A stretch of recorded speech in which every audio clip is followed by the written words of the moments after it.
Bueno, seguimos acá en Economía 4D, seguimos con la tertulia económica. Está también invitado, lo presenté ya, Andrés Aciaín. ¿Cómo estás, Andrés? ¿Qué tal? ¿Cómo les va? Gracias por estar acá esta noche. Mira, yo arranqué hablando de que lo veo muy eufórico, festejando a el ministro Duhovne, pero otros miembros del equipo económico también, con el tema de la industria subiendo, la construcción subiendo. ¿Cómo ves vos eso? ¿Es así? Mira, yo lo que veo es que lo que hay desde el año 2012 hasta ahora es un ciclo que nosotros llamamos electoral, ¿no? Sí. Tenés, en los años de las elecciones se retrasa un poco el dólar, ahora con ambivalencia, le dan manija a la obra pública, un poco al gasto público, porque hay que ganar elecciones, la economía repunta un poquito, al año siguiente suben el dólar, ahora las tarifas también, se paraliza el gasto público y la economía cae. Esto podemos decir, año 2012 de ajuste malo, año 2013 bueno, año 2014 malo, año 2015 bueno, año 2016 malo, año 2017 bueno, entre comillas lo bueno y malo, sobre una economía relativamente estancada, un pequeño ciclo electoral. En principio yo no veo una diferencia crucial con ese ciclo en lo cotidiano de la economía, de cómo se mueve la economía en el muy corto plazo. Obviamente hay diferencias muy grandes porque estamos montándonos ese ciclo electoral sobre un cambio estructural de una economía que está empezando un proceso de endeudamiento peligroso, pero eso ya es más de mediano plazo, ¿no? Pero cuando uno analiza el cotidiano, yo digo, ¿y por qué repunta la economía ahora un poco? Y sí, porque el año pasado, como decía, estaba parada la obra pública, hicieron una suba de tarifa y de dólar bestial que le sacaron la plata del bolsillo a la gente, cayó el consumo y la venta, y este año, Aranguren, cuando se empezó a pasar con los tarifazos, le dijeron, para un poco, hermano, posponé algunos para después de las elecciones, con el dólar, cuando empezó a subir, le llamaron a Sturzenegger, mirá que hay elecciones, para un poco, salió a vender, controlan un poco la cosa, la gente le llega lo suba de la paritaria, es mala la paritaria, pero algo es algo, en estos meses caen los cobros de paritaria, entonces eso empieza a levantar, todavía igual el consumo no levantó, todavía sigue a la baja, pero digo, moderó la caída, si querés. Y por el otro lado le pusieron guita a la obra pública. Más algo, bueno, de los créditos hipotecarios, alguna cuestión que ahí sí yo creo que puede haber algún acierto en la política de crédito hipotecario. Entonces, es esa combinación. Yo no veo que sea el comienzo de un ciclo largo de crecimiento, ni siquiera incluso en un proyecto que yo por ahí no comparto, como fue el menemismo en su etapa, porque no veo que hayan logrado consolidar puntales ni siquiera para iniciar un proceso de crecimiento así. El principal, la inflación. O sea, no lograron controlar la inflación, entonces lo que vamos a tener son ciclos muy cortos, especulativos, de auge muy cortos, porque nadie mete la guita afuera ni siquiera para especular por un largo plazo, la meten a un mes, como mucho claro. 3 meses, porque no saben cuándo va a venir una devaluación, porque la inflación es muy alta, no la controlaron, entonces ni siquiera es todavía una estabilidad de un proyecto que yo no comparto como el de Cavallo, pero que vos decís, bueno, puede tirarte 5 años de crecimiento al hilo. Y tengo una pregunta puntual. Vos hablás de inflación y hablaste de paritarias. Duhovne, entre las cosas que festejó hoy, creo, o ayer, salió a decir los salarios le están ganando por goleada a los precios, y eso es así. Hay una frase del general Perón, que siempre hay que citar un poco a Perón, decía, los salarios suben por la escalera y los precios por el ascensor. ¿No? Entonces, el precio sube todos los meses. El salario cada tanto sube un escalón. En ese mes... Si vos mirás justo cuando subió el escalón, decís, mirá, este mes subió más. Claro. No es así, digamos. Vos tenés que contar que viene perdiendo todos los meses, cobra el aumento, ese año, ese mes. Porque lo que está diciendo, este mes aumentó más el salario. Sí, claro, cuando a vos te llegó justo el aumento de la paritaria, le ganaste al aumento de la inflación de ese mes. Pero no recuperaste todo lo que perdiste el año pasado.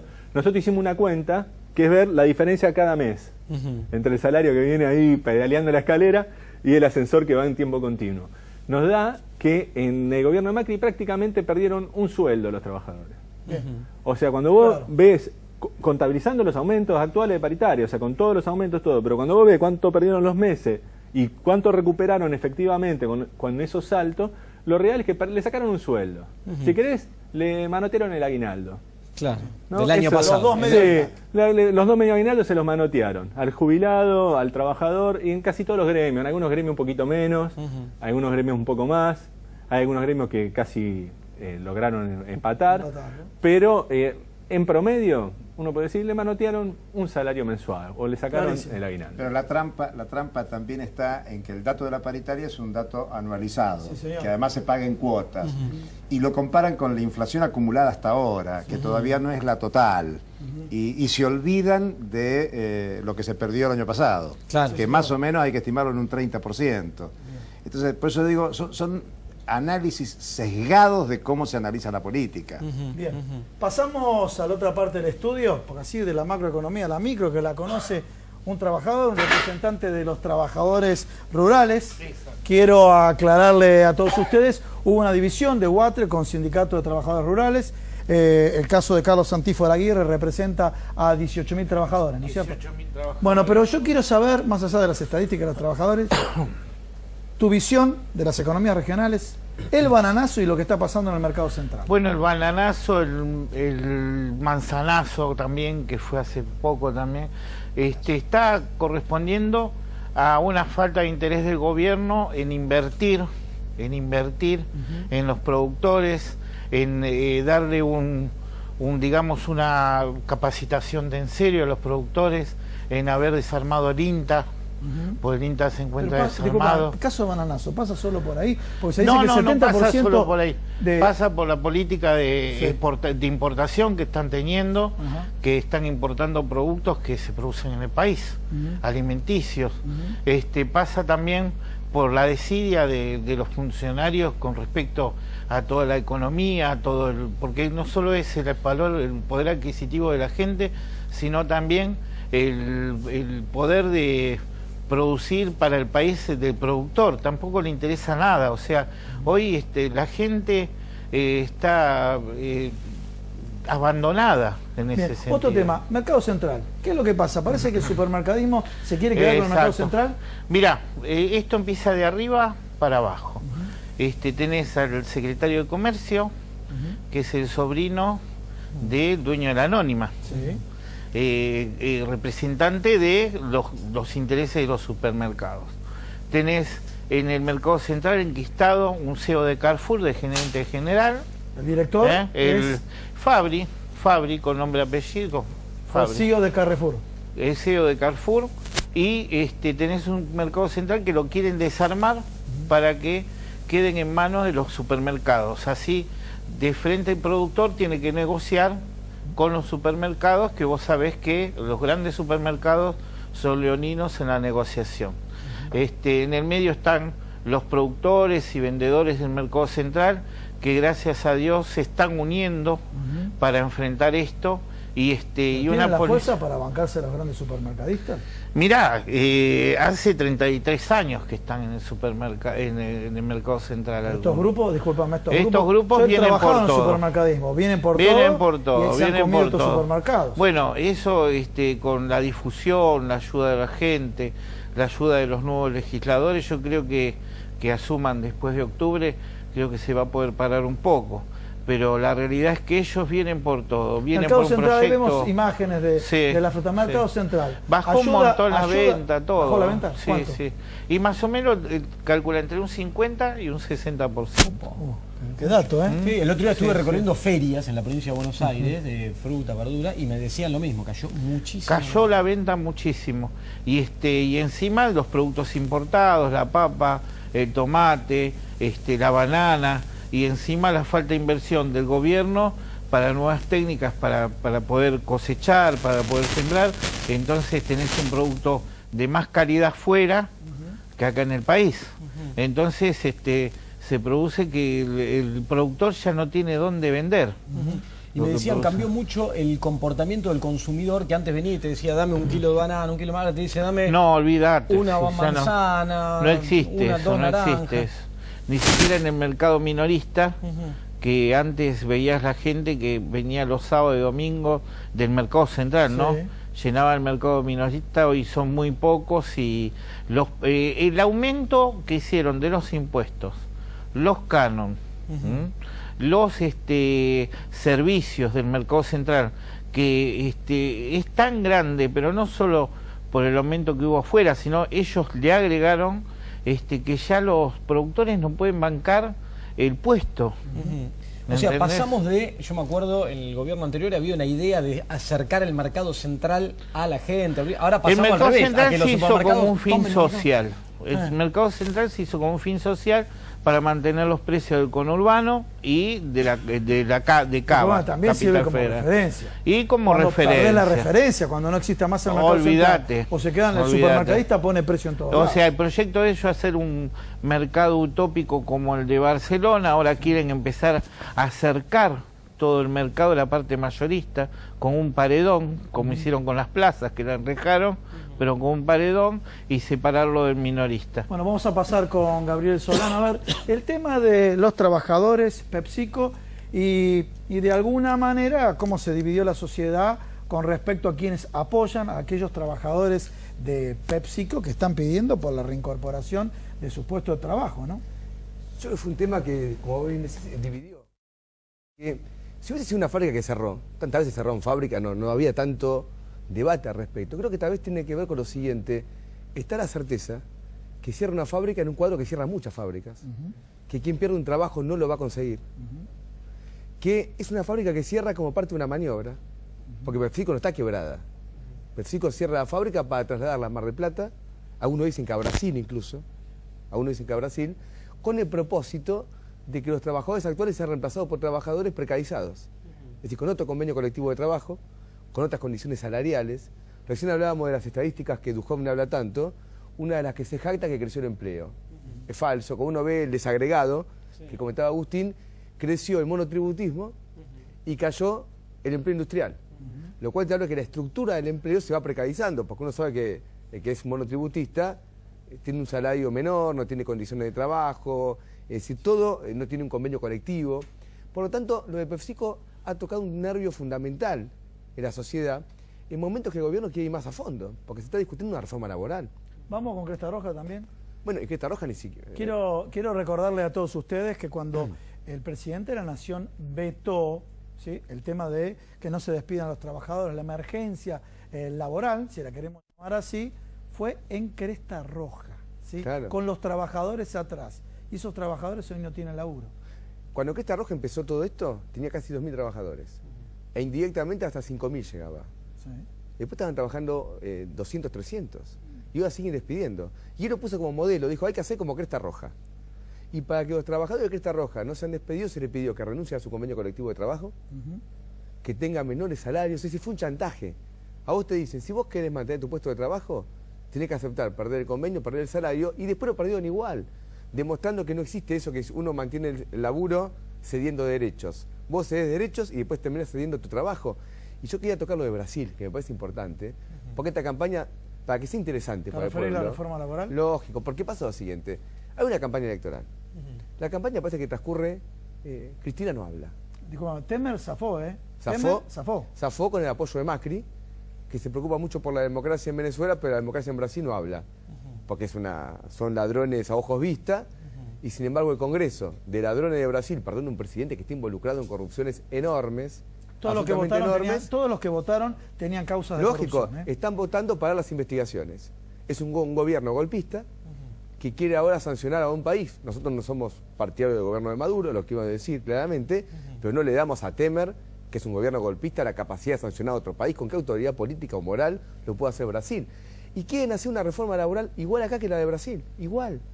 Y es una reforma laboral que de aplicarse... Tremendo lo que pasó en Brasil. Es tremendo. Lo tuyo lo tengo que asociar con lo que dijeron los economistas. Los términos de intercambio de la industria automotriz brasilera con la industria argentina, cuando Argentina hacía autopartes, creció la participación de Brasil respecto a la participación de Argentina. O sea, le van a decir al sector automotriz, y para que seas competitivo tenés que hacer ajuste laboral. Pero vos fíjate lo siguiente, otra vez una estadística que decía lo siguiente: en términos de salario medido en dólares, bajo el gobierno macrista, ya disminuyó en 12%. Es decir, que si ellos tenían el propósito de disminuir, en pesos disminuyó en términos reales, si uno lo compara con inflación. Sí. En términos de dólar, cayó un 12%. Por lo tanto, a pesar de que cae el salario, se pierde fuente de trabajo. Vuelvo a lo mismo de antes. El chantaje que hace Macri, o bajamos el costo laboral, porque en Argentina crece el costo financiero, con unas LEVAC que están dando ya el 27%, crece el costo financiero. Creció el costo energético, porque el tarifazo es enorme. Solo se habla del costo laboral. Vos fíjate, te da el nombre de varios costos, solamente se habla del costo laboral. Pero bajando el costo laboral, como está bajando en pesos y en dólares, igual se pierden puestos de trabajo en la industria. Por lo tanto, la salida no pasa por esta política que nos lleva inevitablemente a una encerrona y más tarde o más temprano una bancarrota nuevamente, sino por cambiar los paradigmas de la economía argentina. Y para cerrar, digo, hay otro punto que en el caso de PepsiCo es evidente, que es la apertura de las importaciones. Empezaron a entrar los paquetes de papas fritas de Chile. Y con las importaciones pasa algo que antes se llamaba el dumping, ¿viste? Siempre el dumping. Claro. Ahora está el dumping laboral. ¿Qué es el dumping laboral? Si un país tiene menores condiciones de trabajo, ya sea de salario, de convenio, de todo lo que sea, que otro país, las importaciones se utilizan como una forma de competencia. Hoy, por ejemplo, hay una marcha, pasé recién por los trabajadores neumáticos, hoy a la tarde fue. ¿Qué están protestando? Y una paritaria y le dice, mira, si vos no tenés, digamos, un salario X, traemos las cubiertas desde China, o la traemos de otro país de Asia, o incluso de Brasil. Sí, claro. Entonces se usa la importación como un instrumento contra los trabajadores. Nosotros tenemos que tener mucho cuidado acá, porque no se trata de que no se importe para proteger a empresarios que tienen margen de ganancia enormes, como pasaba en el pasado, eso no tiene ninguna gracia, pero sí que las importaciones las puedan controlar también las organizaciones de trabajadores, para ver en qué medida hay un dumping laboral, que de ese modo se termina destruyendo las condiciones de trabajo de los trabajadores. Importando desempleo. Exactamente. Javier Forlenza, ¿cómo estás? Buenas noches. Bien. Dijimos, ya te presentamos, sos precandidato por Unidad Ciudadana ahí en el distrito de la cabeza de un país, de Sergio Massa. ¿Cómo es esa parada en la provincia de Buenos Aires? ¿Cómo vienen trabajando ustedes? ¿Es invencible Sergio Massa? No hay invencibles en la política. Está demostrado en las últimas elecciones que, digamos, han caído muchos políticos de mucho peso en todo el conurbano, y la realidad es que nosotros nos vemos muy bien porque venimos trabajando en una lógica que es la lógica que fundó nuestro espíritu como agrupación allá por el 2012, que es estar muy cerca del vecino, y no en el año solamente electoral, sino siempre. Y por el otro lado, la lista 4, que es la que representamos nosotros dentro del Frente de Unidad Ciudadana, es una lista compuesta por el movimiento obrero, que lo representa la segunda candidata concejal Laura Ábalos del sindicato del ESMATA, y el resto de la lista son todos vecinos de Tigre con ganas y con vocación de servicio a la política. Rompimos todas las reglas tradicionales de que siempre vayan los mismos, ¿no? Realmente, cuando nosotros hablábamos de ese espíritu transformador en Tigre de la participación ciudadana, realmente apuntábamos a esto, que al vecino de a pie pueda tener un lugar en la lista y pueda participar de la discusión política. ¿Qué mejor que el vecino pueda ser protagonista del cambio social? Tengo una pregunta, ustedes que están ahí militando ahora de cara a las elecciones, ahí en el territorio, en Tigre, ¿qué percepción hay de parte del público? ¿Qué sienten ustedes con Sergio Massa, que es de ahí? ¿Tiene llegada en su distrito? O... La realidad es que sigue estando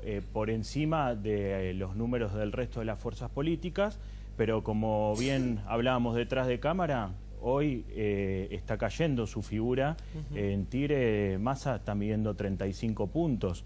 Digo, no se olviden que en el 2011 la realidad, Massa medía 73.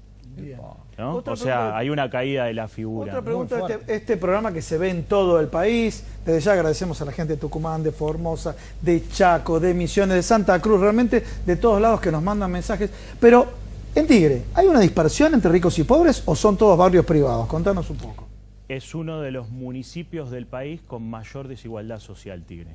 Digo, tenés adentro Nordelta, por ejemplo. Exactamente, tenés una diversidad de barrios con diferentes representaciones de distintas voces que representan distintas clases sociales, claramente, ¿no?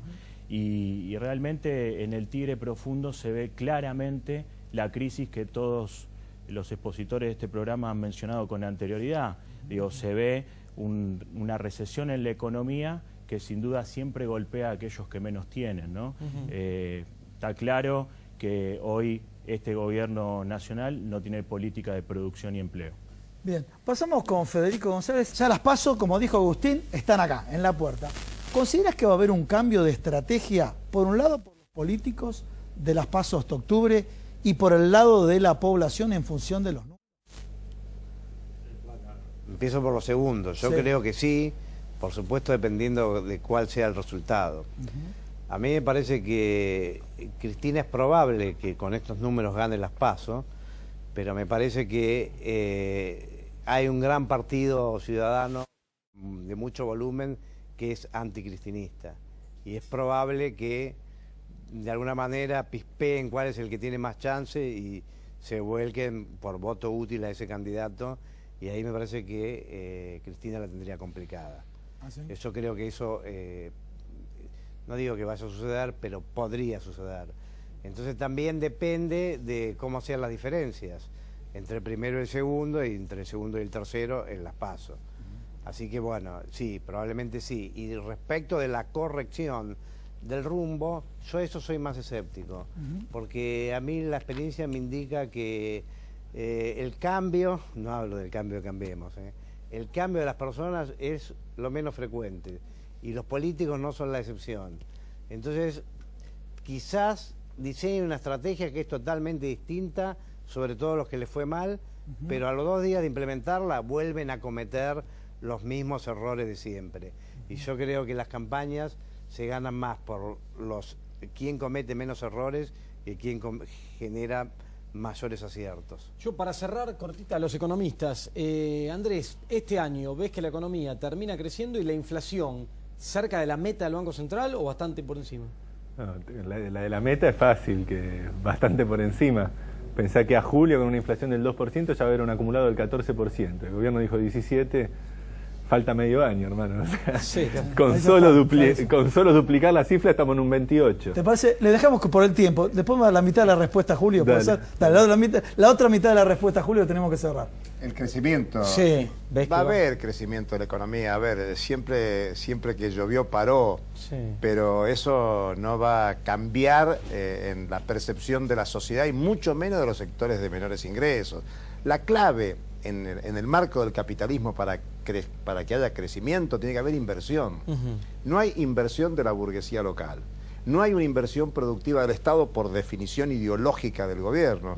Y no vienen las inversiones de afuera, no por desconfianza, sino porque hay una situación de crisis mundial del capitalismo. Entonces, no es creíble que pueda haber un empuje estructural fuerte, como lo sugería Andrés. Y el número, el gobierno decía 3,5%. Es probable que ande por ahí, pero el crecimiento de la economía... ¿A usted más cerca del 1, un poquito arriba, pero no tiene importancia ese dato, porque, a ver, puede haber un tremendo tsunami, un tremendo terremoto, hay una gran cantidad de ataúdes para enterrar a los muertos, y eso hace crecer el PBI. Sí. El tema es qué es lo que crece. Lo que crece es el sector financiero y no la industria, como bien se decía, porque acá la clave está en la industria, la generadora de empleo, sí, claro. la que puede generar cierto movimiento en las expectativas de la población, viene por ahí, y eso no va a dar. Bueno, muchas gracias. Gracias a todos. El gobierno, hablando de crecimiento, generó ahora un concepto maravilloso, que es la economía crece, pero no se siente en la calle. ¿Dónde se sentirá? ¿Dónde se sentirá? No sé. Escúchame, nuestro productor dice, nos están cortando acá la cabeza porque se nos va el tiempo. Muchísimas gracias a ustedes. Gracias a todos por haber estado acá esta noche, y nos vemos el jueves, como siempre, a las 9 de la noche, acá en CN23. Chau.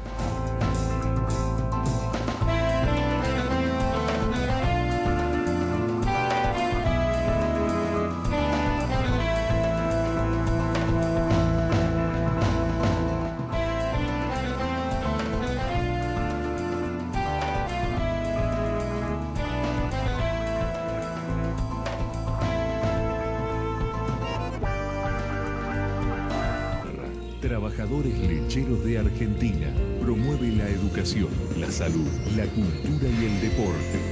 ATILRA, 70 años, alimentando los sueños argentinos.